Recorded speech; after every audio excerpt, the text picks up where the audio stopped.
sini. Kita juga ditemani oleh Tere di sini. Ada Lia di sini. ada Radit di sini. Dan Tian di sini. Dan tema kita hari ini ialah Yesus harapan kita. Tujuannya ialah Yesus sebagai sumber pengharapan manusia. Yesus itulah satu-satunya penolongku yang sungguh. Dia berjanji akan kembali angkat kita semua. Oh, haleluya, puji Tuhan, upahmu besar di surga. Oh, haleluya, puji Tuhan, upahmu besar di surga. Teman-teman, sebelum kita melakukan kegiatan kita hari ini, marilah kita berdoa. Jari jempol, jari telunjuk, jari tengah di tengah, jari manis pakai cincin, jari kelingking ku sayang. Ku berhitung 1, 2, 3, 4, dan 5. Lipat tangan, tutup mata, mari kita berdoa. Dalam nama Bapa, dalam nama Putra, dan dalam Roh Kudus. Amin, amin. Tuhan Yesus, hari ini kami akan melakukan kegiatan temu sekami. Berkatilah kami dari awal sampai akhir. Demi Kristus Tuhan dan pengantara kami. Amin. Dalam nama Bapa, dalam nama Putra, dan dalam Roh Kudus. Amin, amin. Aku bangga jadi anak Katolik, penuh kasih berdoa untuk teman, penuh kasih berderma untuk teman. Kurban kesaksian akan kulakukan. Bangga, bangga jadi anak Katolik. Bangga, bangga jadi anak Katolik. Bangga, bangga jadi anak Katolik. Kurban kesaksian akan kulakukan. Tepuk semangat. Semangat, semangat. Inilah Injil Yesus Kristus menurut Markus. Dimuliakanlah Tuhan. Seorang yang sakit kusta datang kepada Yesus dan sambil berlutut di hadapannya, ia memohon bantuannya. Katanya, "Kalau engkau mau, engkau dapat mentahirkan aku." Maka tergeraklah hatinya oleh belas kasihan. Lalu ia mengulurkan tangannya, menjamah orang itu dan berkata kepadanya, "Aku mau, jadilah engkau tahir." Seketika itu juga lenyaplah penyakit kusta orang itu dan ia menjadi tahir. Segera ia menyuruh orang itu pergi dengan peringatan keras. "Ingatlah, janganlah engkau memberitahukan apa-apa tentang hal ini kepada siapapun. Tetapi pergilah, perlihatkanlah dirimu kepada imam dan persembahkanlah untuk pentahiranmu persembahan yang diperintahkan oleh Musa sebagai bukti bagi mereka." Tetapi orang itu pergi memberitakan peristiwa itu dan menyebarkannya kemana-mana, sehingga Yesus tidak dapat lagi terang-terangan masuk ke dalam kota. Ia tinggal di luar di tempat-tempatnya sepi, namun orang terus juga datang kepadanya dari segala penjuru. Demikianlah Injil Tuhan. Terpujilah Kristus. Kasih-Nya seperti sungai, kasih-Nya seperti sungai, kasih-Nya seperti sungai di hatiku.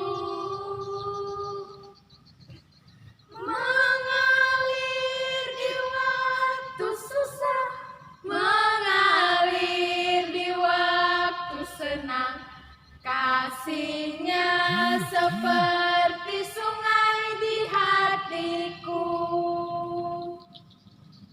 Berkatnya seperti sungai, berkatnya seperti sungai, berkatnya seperti sungai di hatiku. Mengalir di waktu susah, mengalir di waktu senang, berkatnya seperti sungai di hatiku. Tepuk diam. Diam, Diam.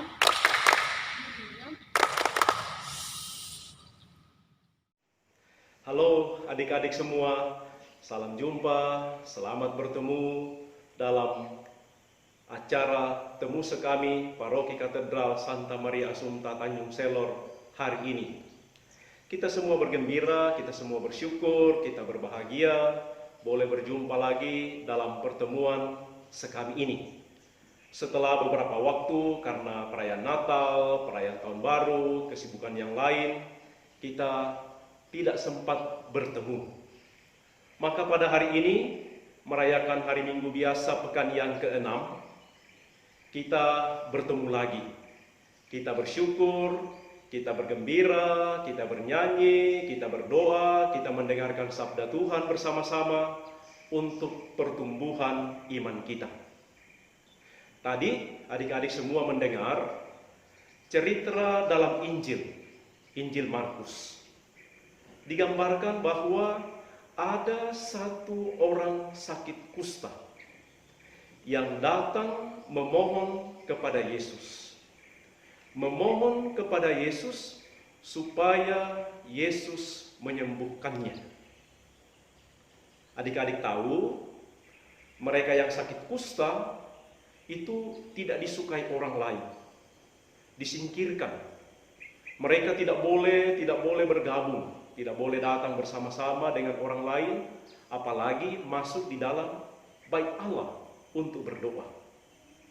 Nah, orang kusta itu yang dijauhi oleh banyak orang, dia percaya, dia yakin, dia merasa satu-satunya yang bisa menolong adalah Yesus.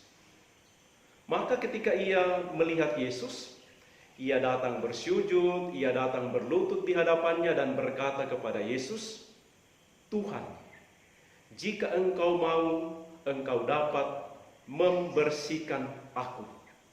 Engkau dapat menyembuhkan aku." Orang kusta itu, adik-adik yang terkasih, sungguh percaya hanya Yesus saja yang bisa menolong, membersihkan dia, menyembuhkan dia.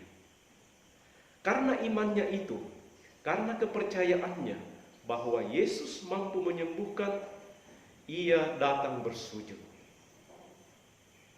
Dan kita mendengar, Yesus mau, Yesus bersedia menerima dia, menyembuhkan dia, sehingga orang kusta itu dikatakan menjadi sembuh. Adik-adik yang terkasih, dari kisah ini kita mendengarkan, kita belajar bahwa kalau kita semua, kalau adik-adik semua, siapapun yang sungguh percaya kepada Yesus, beriman kepada Yesus bahwa dia mampu melakukan segala-galanya, dan kemudian datang dengan rendah hati, bermohon kepadanya dalam doa, dalam puji-pujian, dalam penyembahan, datang kepada Yesus bermohon, Yesus akan mengabulkannya. Itulah gambaran Allah mengasihi kita, Allah mencintai kita, Allah menerima diri kita, apapun keadaan kita. Kalau banyak orang tidak suka kepada kita karena kita mungkin sakit, kita kekurangan banyak, Yesus tetap menerima diri kita apa adanya. Ia menyembuhkan kita, ia memberikan apa yang terbaik bagi kita, Ia mendengarkan dan mengabulkan doa-doa kita. Maka mudah-mudahan adik-adik sekalian selalu membangun, mulai menumbuhkan iman dalam dirinya. Dengan cara bagaimana? Rajin berdoa, membaca kitab suci, rajin bertemu dalam kegiatan sekami.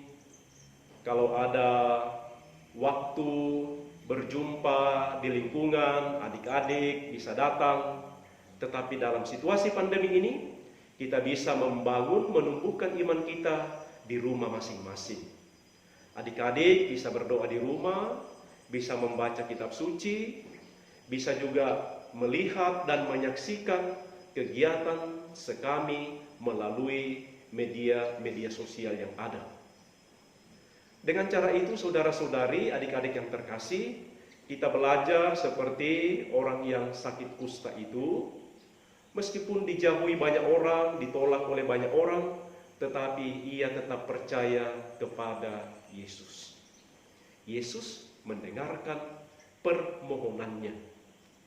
Unsur yang lain, saudara-saudari, adik-adik yang terkasih, dikatakan tadi, setelah orang yang sakit kusta itu sembuh, ia pergi menceritakan pengalamannya kepada orang lain. Ia bercerita, ia berbagi kisah, berbagi pengalaman bagaimana Tuhan menyembuhkan dia. Mudah-mudahan adik-adik yang terkasih juga mau berbagi cerita, berbagi pengalaman, ceritakan pengalaman yang baik kepada teman. Misalnya bercerita, oh tadi kami pergi menghantar bantuan kepada teman kita yang membutuhkan. Oh tadi kami pergi mengunjungi teman yang sakit. Oh tadi saya membantu mama membersihkan rumah, mencuci piring. Juga tadi saya membantu adik untuk mandi misalnya. Banyak hal-hal yang baik, kisah-kisah yang baik, cerita adik-adik semua di rumah, cerita adik-adik dimanapun yang bisa dibagikan sebagai pewartaan bahwa Tuhan mengasihi, Tuhan mencintai kita. Mudah-mudahan adik-adik sekalian dimanapun Anda berada, anak-anak yang terkasih, semuanya selalu bergembira, selalu bersyukur, dan selalu percaya Tuhan akan mendengarkan doa permohonan kita. Semoga adik-adik semua diberkati oleh Tuhan, dalam nama Bapa dan Putra dan Roh Kudus. Amin. Aku cinta Yesus, dalam-dalamnya hatiku. Aku cinta Yesus, dalam-dalamnya hatiku. Ku berpikir dalam-dalamnya hatiku. Ku berkata dalam-dalamnya hatiku. I love you, Jesus, deep down in my heart. I love you, Jesus, deep down in my heart. Think about deep down, deep down in my heart. Talk about deep down, deep down in my heart. Teman-teman, sebelum kita mengakhiri sekali ini, marilah kita berdoa. Dalam nama Bapa, dalam nama Putra, dan dalam Roh Kudus. Amin, amin. Ya Tuhan, terima kasih atas berkat-Mu dari awal kegiatan hingga akhir ini. Demi Kristus Tuhan dan pengantara kami. Amin. Dalam nama Bapa, dalam nama Putra, dan dalam Roh Kudus. Amin,